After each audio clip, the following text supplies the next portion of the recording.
Oh, give thanks unto the Lord, for he is good. Alleluia. For his mercy endureth forever. On this day in the Holy Orthodox Church we commemorate the Venerable Onofrios the Great. For 60 full years this saintly hermit had lived in the desert. When the monk Paphnutius visited him, his hair and beard reached to the ground, and his body, due to a long period of nakedness, was covered with long hair.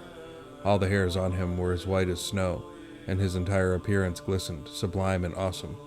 Seeing Paphnutius, Onofrios called him by name, and related to him his life in the wilderness. His guardian angel appeared to him, and brought him to this place in the wilderness. For a long time he fed only on vegetables, which could rarely be found in the wilderness, and after that, when he endured violent combat by the temptations of the demons, and when his heart was completely strengthened in the love of God, an angel of God brought him bread for nourishment. Besides that, by the good providence of God, a palm tree grew next to his cell, which brought forth an abundant fruit of dates, and a spring of living water began to flow there. However, Onofrios said, "I mostly feed and quench my thirst on the sweet words of God." To Paphnutius' question, "How do you receive communion?"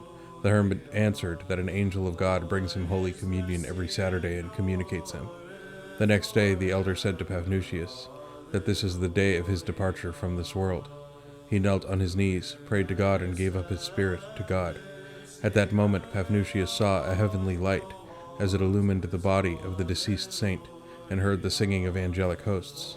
Having honorably buried the body of Onofrios, Paphnutius returned to his monastery, that as a living witness he narrate to others, for their benefit, the wondrous life of this man and the greatness of God's providence, about those who have completely given themselves over to the service of God. Onofrios died in the year 400 AD. On this day we also commemorate the Venerable Peter the Athonite. Peter was a Greek by birth and a soldier by profession. Once, in a battle against the Arabs, Peter was captured, bound by chains, and cast into prison.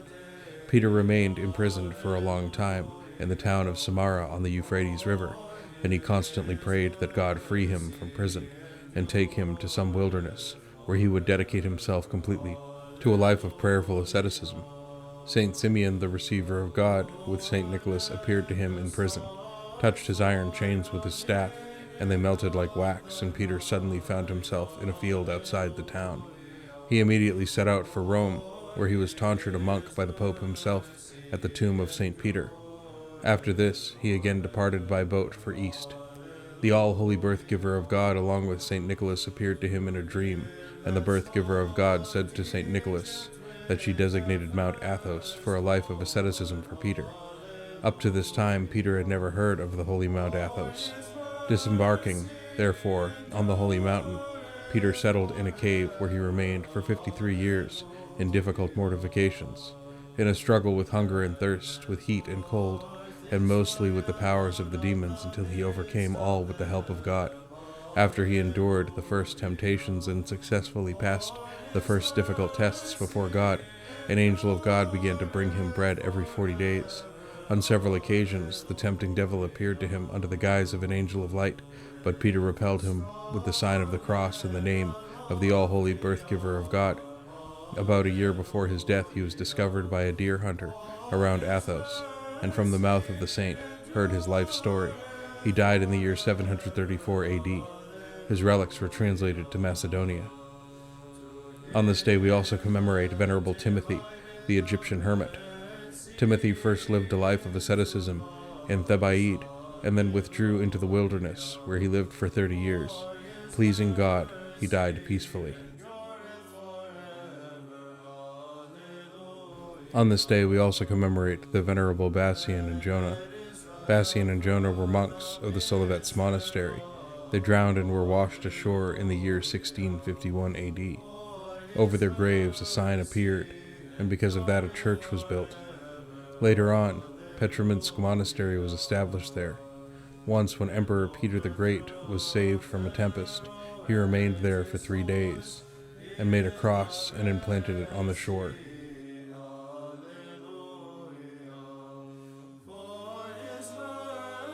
Hymn of Praise, St. Peter of Athos. St. Peter in the awesome wilderness, of all earthly riches deprived, and the rich illusions of the devil, through tearful prayers overcame all. The heart he harnessed, and to God raised it. The mind he strengthened, and to heaven uplifted it. Immobile as a rock among the cliffs, wearied by hunger and all-night vigils, directed himself toward every good, as bodiless in an earthly body.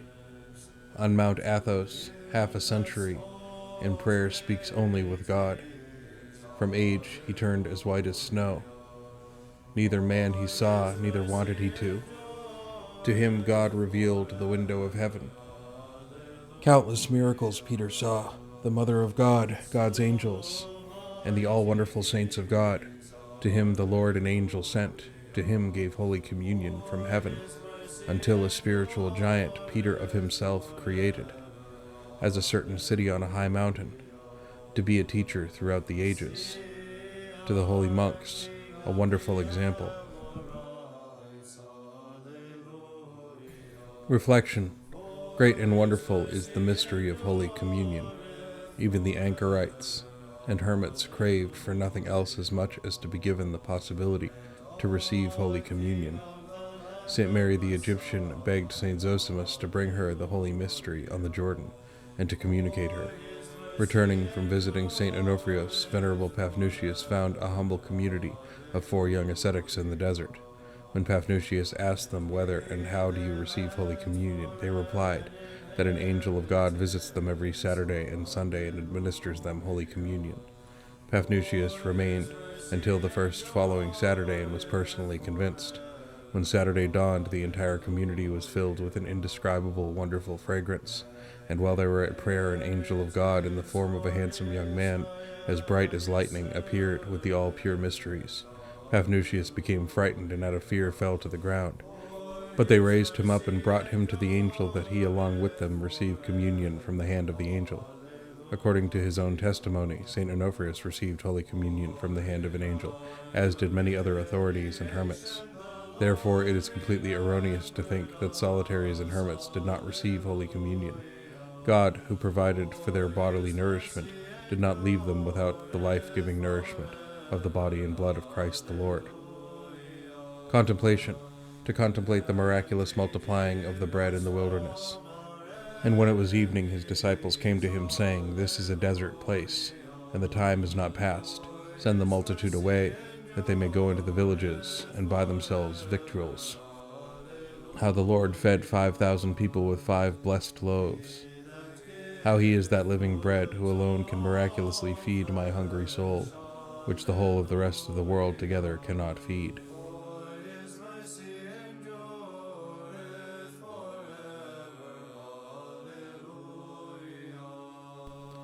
Homily about the palace and the hut.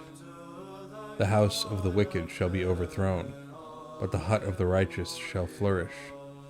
The palace of Herod lay in ruins, and the cave of the child of Bethlehem remains. The crowns of the Caesars have been lost, but the bones of the martyrs have been preserved.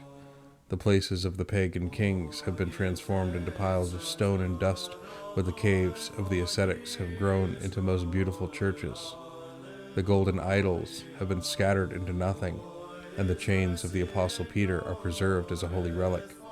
The powerful Roman Empire is now only a tale of the dead, while the hut of Christianity, the Holy Church, is today the most powerful empire in the world. Where are the Jews, the murderers of God?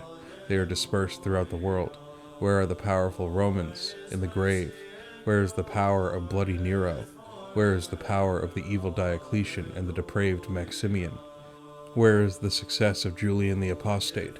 Where are those high towers? They are where the Tower of Babel is, beneath the dust and ashes, beneath shame and damnation. Go about your own city and inquire how many homes of the godless are excavated, how many huts of the righteous grew into beautiful houses.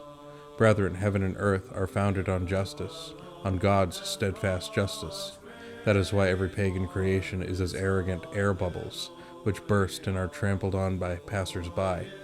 The palaces of the pharaohs and the Babylonians are as trampled bubbles, and the tent of the righteous Abraham flourishes and blossoms in eternity. O my brethren, how all-powerful and long-lasting is justice, and how rumbling and transient is injustice like a storm on a summer's day.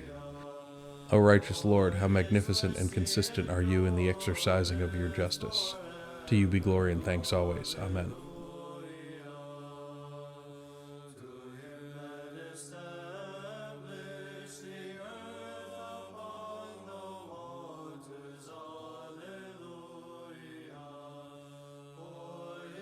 Mercy